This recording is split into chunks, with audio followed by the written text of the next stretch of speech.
Rhodes is one of the most prestigious scholarships in the world and it is fully funded.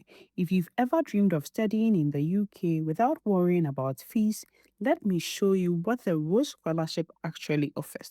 Today we are talking about the Rhodes Scholarship and it says that applications for the Rhodes Scholarship 2027 are now open. Applications made this year are for entry to University of Oxford in October 2027. So if you want to apply to this scholarship, it is currently open. You can start making your application. We are starting with the benefits, so let's go down here. It says, what does the Rhodes Scholarship cover? The Rhodes Scholarship covers University of Oxford course fees as well as providing an annual stipend. Now, the stipend is £20,400 per annum, and that is £1,700 per month, from which scholars pay all their living expenses, including accommodation. Then it says the detailed conditions of tenure document outlines permitted combinations of degrees and how many years of study are covered by the scholarship, as the latter depends on course choice. For example, up to 3 years of fees and stipend is available to scholars who choose to undertake a PhD at Oxford. So after your program, if you choose to continue with a PhD, you are going to get your fees and your stipend taken care of. Following selection of the scholarship, Rhodes Trust will also cover the fees required to apply to study at the University of Oxford. This means that you are not going to pay an application fees when you apply to the University of Oxford. It will cover fees for a student visa and associated international health surcharge, which enables international students to access the UK National Health Service. 2 economy class flights to and from UK for the beginning and the end of studies in Oxford. On arrival in Oxford, scholars receive a settling in allowance, and scholars who transition to a second course of study in Oxford will receive assistance to cover the fees for visa renewal and further application for IHS. Now, how do you know you are eligible to apply? So we have check your eligibility and apply. We are scrolling down and you're going to enter our country here. I'm in Ghana, so I'm going to enter Ghana and then check your eligibility. Here you have a few questions for you to answer before you know if you're eligible or not. So the step 2, it says that, are you a citizen of one of the following countries? If your country is here, you are going to select yes. My country is here, Ghana is here, so I'm selecting yes.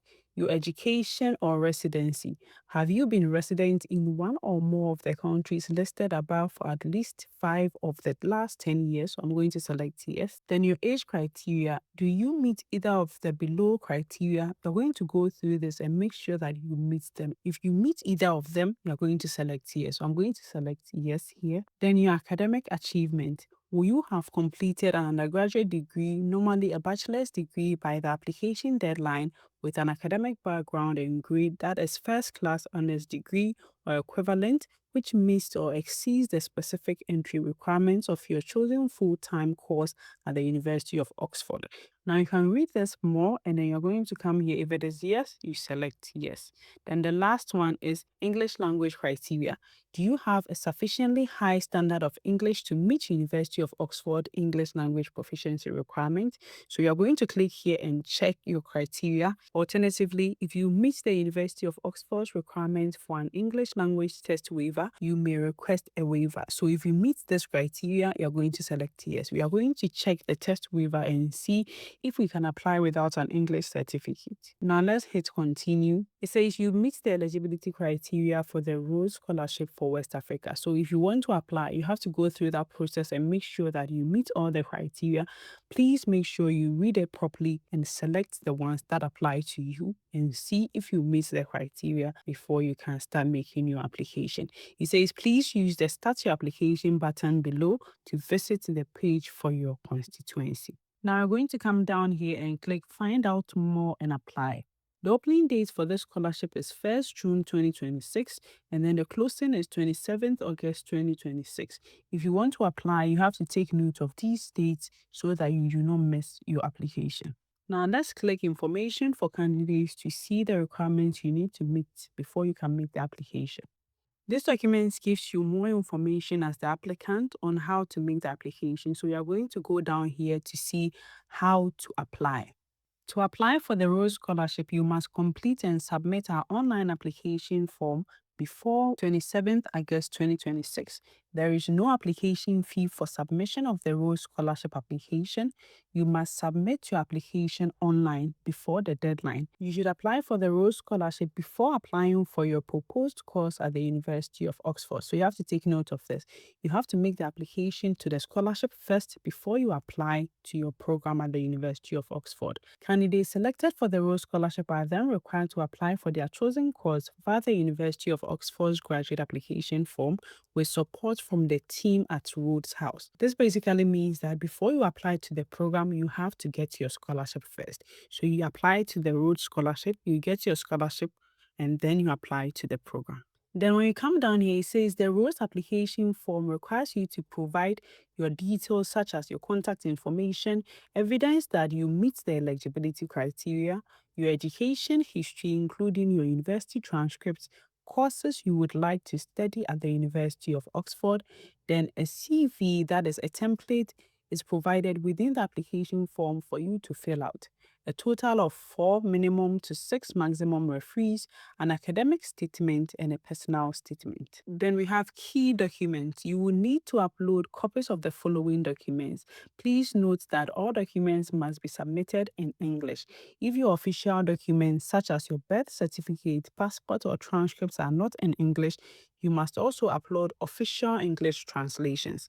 Please note that you may be asked to provide the original document at a later date. So the first one is at least 2 of the following documents to confirm that you meet the citizenship, residency, and age criteria. First document is a certified copy of your birth certificate or affidavit of birth, a national identity card, a valid passport with translation if necessary, a voter's card, an affidavit notarized by a competent authority confirming that you are a bona fide citizen of your country. So you need to present at least 2 of these documents to confirm your citizenship, residency, and age criteria. Then we have an official transcript from the college or university at which you are studying or have studied showing grades achieved to date. Evidence of residency within the region for at least 5 of the last 10 years, for example, official school records. Evidence that you meet the University of Oxford's English language requirement. For most candidates, you will need to upload a copy of your test results of a standardized English test that is recognized by the University of Oxford. Example, IELTS. Alternatively, if you meet the University of Oxford's criteria for a test waiver, for example, your undergraduate degree has been taught and assessed in English, you can write and upload a brief letter requesting a waiver to this requirement. Your letter should explain how you meet the requirements for a waiver and include any relevant evidence. With this, you can add to your letter a proficiency letter from your university stating that yes, you studied in English, you were taught and assessed in English, and so they should waive this requirement for you. Next document is your CV. You will need to complete the CV section of the application form. This will allow you to add the details of any experience, award, skills, and activities that would usually be included in a CV. Now we are back to the application link. Let's click this and see how to make the application. This is the scholarship application portal. So as a new applicant, you're going to come down here and click create an account. Then you enter your details here and click register. After you've registered, you can now start making your application for the scholarship. Please note that you have to apply to the scholarship first, get the scholarship before you apply to your program at the University of Oxford. Good luck with the application, and I hope this video has been helpful. If it has, don't forget to like, subscribe, share, and comment and help support my channel. See you in the next video. Bye.